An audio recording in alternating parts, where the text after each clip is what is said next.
16, versículo 32. Mas vai aparecer aqui também. Abra sua Bíblia em Provérbios, capítulo 16, versículo 32. Diz assim: melhor é o que tarda em irar-se do que o poderoso, e o que controla o seu ânimo do que aquele que toma uma cidade. Na outra versão, revista e atualizada, fala que aquele que domina o seu espírito, aqui fala ânimo, é maior do que aquele que é herói de guerra e conquista uma cidade. Porque o maior inimigo do homem não é o diabo. O maior inimigo do homem é o próprio homem. É a natureza adâmica, é a natureza humana que todos nós temos. Não há homem que seja, ou mulher, não importa, não há pessoa que seja tão santa que não tenha instintos, que não tenha manifestações da sua carne, da sua natureza. Isso não existe. Enquanto nós estivermos neste vaso de barro, enquanto nesse mundo vivermos, a nossa carne, ela vai manifestar o instinto, a natureza dela. E vai nos encaminhar para irmos contra a disciplina do reino de Deus. Isso qualquer pessoa vai viver até o seu último dia de vida. Existem desejos que você vai ter que são lícitos. E existem desejos que você vai ter que são ilícitos. Mas qual é o segredo para que você resista o ímpeto da sua carne e não erre? Por exemplo, eu estou falando de desejos lícitos. É natural que de repente você diga assim: poxa, eu estou com a vontade de comer assim uma picanha grelhada, com um arroz bem soltinho e uma farofa com ovos. Tem gente que já até lambeu os beiços aí. Qual o problema? Se tiver bala na agulha, compra picanha. Quanto é que está o quilo da picanha? Não sei. Mas não tem nenhum problema. A menos que você seja também, aí já entra na obra da carne, a menos que você coma até passar mal. Aí a Bíblia diz que a pessoa, se caiu no pecado, a pessoa cai no pecado da glutonaria. E todo glutão vai ter problemas com a saúde, sim ou não? Se a pessoa não tiver domínio, ela vai chegar uma hora da idade que ela vai começar a fazer os exames e o médico vai dizer que está tudo desregulado ali. Mas, não havendo isso, não tem nenhum problema você comer a picanha, você dizer: eu estou com vontade de comer um bom bacalhau, sei lá, um bacalhau com azeite português, com uma feijoada, uma senhora feijoada, não tem nenhum problema. São desejos lícitos. São desejos da carne, porque isso não vai alimentar o seu espírito, mas são desejos da natureza humana, mas que não implicam em nada, porque são desejos lícitos. Mas a mesma carne, também, ela pode fazer você cobiçar uma mulher que não é a sua. Você cobiçar um homem que não é o seu. Você desejar uma vida sexual fora do casamento, que é ilícita.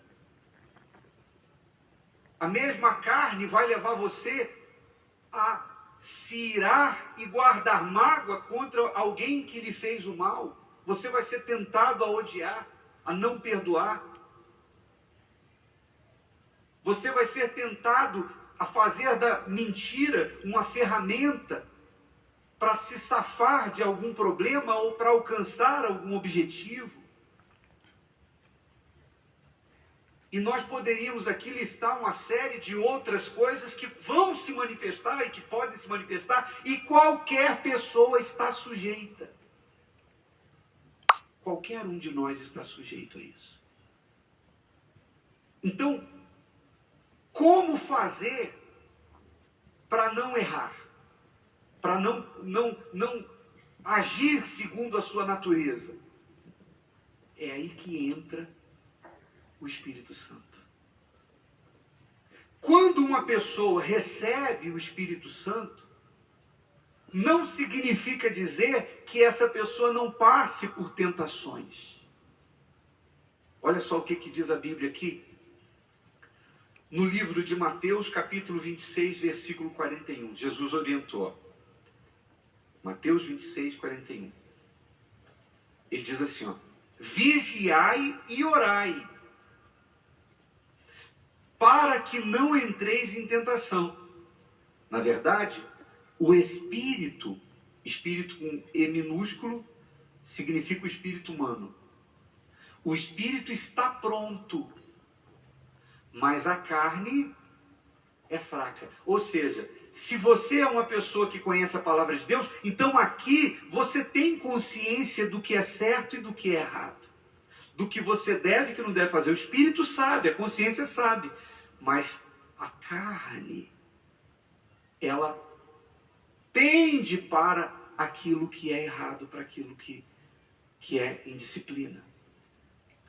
Então, você tem que lutar, eu tenho que lutar, até o último dia de vida nós vamos ter que lutar contra a nossa natureza. Negar a nossa própria vontade para fazermos a vontade de Deus. E agora, falando de Abraão, por que Abraão foi considerado pai da fé? Por que mesmo sem ter feito milagres, comparado a Moisés que abriu o mar, a Elias que fez fogo descer do céu, a Daniel que entrou na cova dos leões, a Sadraque, Mesaque e Abednego que entraram no fogo, mesmo não tendo na trajetória da sua história milagres assim, mas Abraão foi escolhido por Deus para ser o pai na fé de todos esses heróis e nosso também, e de todos aqueles que são chamados através do Senhor Jesus. Abraão é o nosso exemplo, é a matriz do que Deus quer para o cristianismo. Abraão é o padrão. A Bíblia diz: olhai para Abraão. Mas por que ele foi considerado o pai da fé? Porque Abraão foi especialista em dizer não para si, para dizer sim para Deus. Abraão, Deus tocou em todos os pontos que o ser humano normalmente fica rendido. Primeiro, terra natal. Deus apareceu para Abraão, ou se manifestou para Abraão e disse: sai da tua terra. Terra natal é uma coisa que mexe com todo mundo.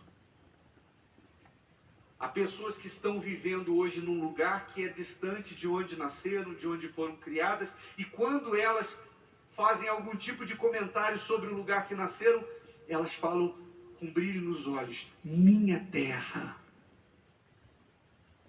Eu tenho saudade da minha terra, ou eu queria visitar a minha terra, eu gostaria de voltar para a minha terra. Então, o ser humano tem essa tendência de se acostumar a um lugar e ficar ali.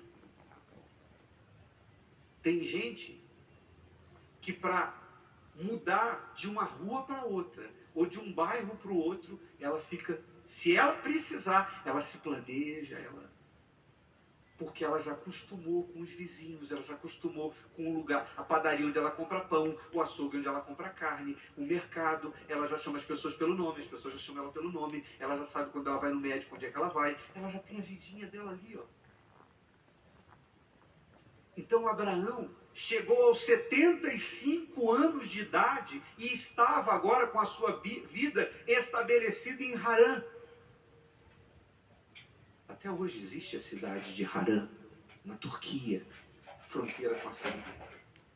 Está lá a cidade onde Deus falou com Abraão, está lá até hoje. Então ele vivia em Harã, ele tinha 75 anos de idade. Mas Deus disse, sai da tua terra. Então, primeira coisa, que é difícil de se desprender, terra. Segunda coisa, e da casa de teus pais. Ficar distante dos pais, distante dos parentes, não é para qualquer pessoa.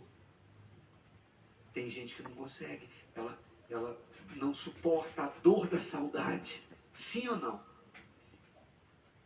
Hoje em dia está até muito mais fácil, porque o mundo se tornou pequeno por causa da tecnologia, comunicação. A pessoa, se você tiver um filho agora lá no Japão, você pode não apenas falar com ele todos os dias, como vê-lo. Só você ter um bom 3G, um cartãozinho de 3G no seu celular, um aparelhozinho que tem vídeo, que você consegue não só falar, mas você vai ver ele todos os dias. Mas naquela época não tinha carta, não tinha fumacinha, não tinha pombo-correio.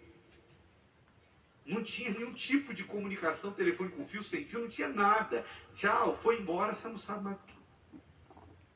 Quem está me entendendo faz assim. Então Deus tirou Abraão, provou o coração de Abraão. Então quando Abraão saiu, ele precisou negar a si mesmo. E assim foi toda a vida dele. Ele não escolhia onde ele ia ficar. Ele ia para onde Deus mandava. E quando a gente fala para vocês, por exemplo, dessa coisa de não ter lugar fixo, nós pastores nós podemos falar disso com propriedade.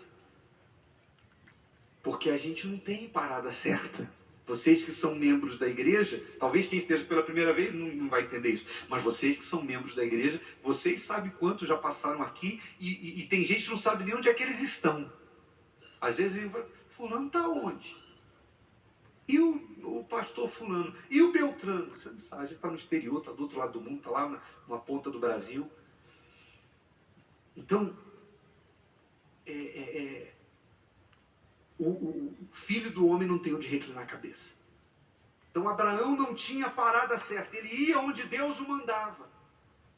Já Ló, que era sobrinho dele, que estava na aba dele, recebendo as bênçãos de Deus por meio de Abraão, chegou uma hora que Ló cansou de fazer o que Deus queria, de ir para onde Deus mandava, e ele pensou, quando é que eu vou ter a minha vidinha? Poxa, meu tio é tão rico, mas mora no deserto. Eu queria ter casa, eu queria morar numa casa mesmo, eu queria ficar numa cidade, eu queria ficar num lugar. E aí quando eles já estavam bem ricos, e os rebanhos tinham crescido muito, a terra tinha dificuldade de sustentá-lo, então ele decidiu pela separação. E você vê o que é a natureza humana e a natureza espiritual.